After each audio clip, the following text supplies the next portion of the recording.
Assalamualaikum warahmatullahi wabarakatuh. Saya Besan Nurul Qur'an dari kelas 11 IPA akan menerapkan sedikit materi tentang tantangan awal kemerdekaan Indonesia.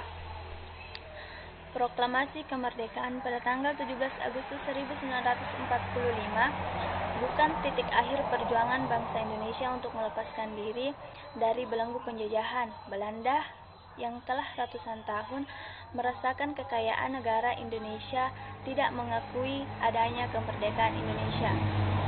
Sekutu yang telah memenangkan Perang Dunia Kedua merasa memiliki hak atas nasib bangsa Indonesia. Belanda mencoba untuk masuk kembali ke Indonesia dan menerapkan kolonialisme dan imperialismenya. Sementara kondisi sosial ekonomi Indonesia masih sangat memprihatinkan.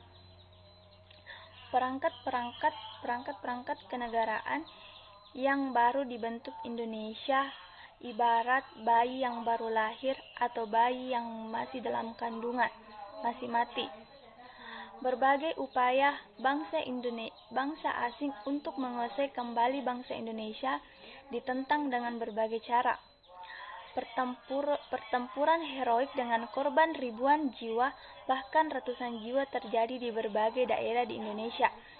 Tidak terhitung dengan jelas berapa jumlah korban jiwa di saat pertempuran mempertahankan bangsa Indonesia. Bahkan banyak pahlawan tidak dikenal yang berguguran. Secara politis, keadaan Indonesia pada awal kemerdekaan belum begitu mapan. Ketegangan, kekacauan masih sering terjadi di saat penjajahan Belanda melawan Indonesia. Sebagai contoh, rakyat Indonesia masih harus bentrok dengan sisa-sisa kekuatan Jepang. Bangsa Indonesia harus berhadapan dengan berbagai penjajahan yang ada dan berhadapan dengan tentara Inggris atas nama sekutu dan juga bisa disebut dengan Belanda. Yang berhasil datang ke Indonesia dengan membonceng para sekutunya.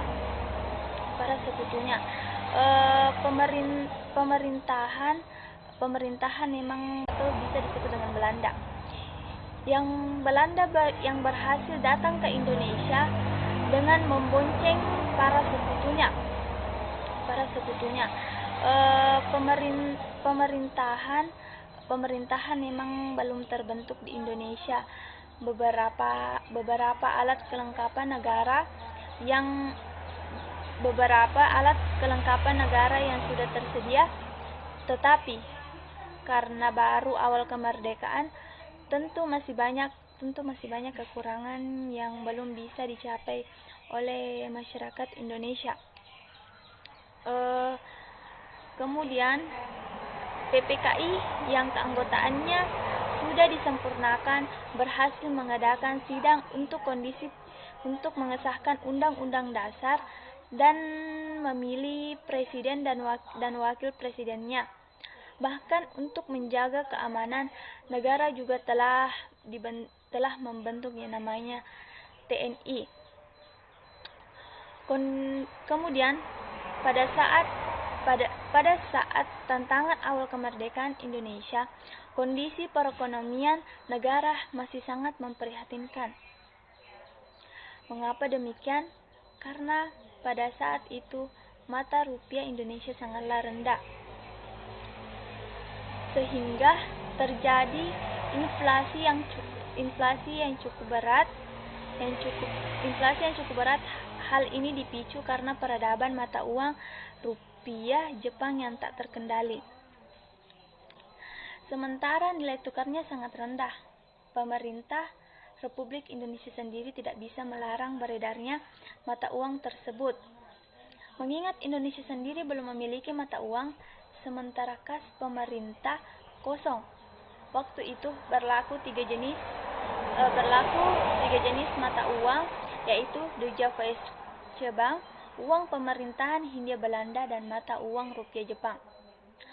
Bahkan setelah Belanda datang ke Indonesia juga memberlakukan mata uang Belanda. Kondisi perekonomian ini semakin parah karena adanya blokade yang dilakukan oleh Belanda. Belanda juga terus memberi tekanan dan teror terhadap pemerintah Indonesia.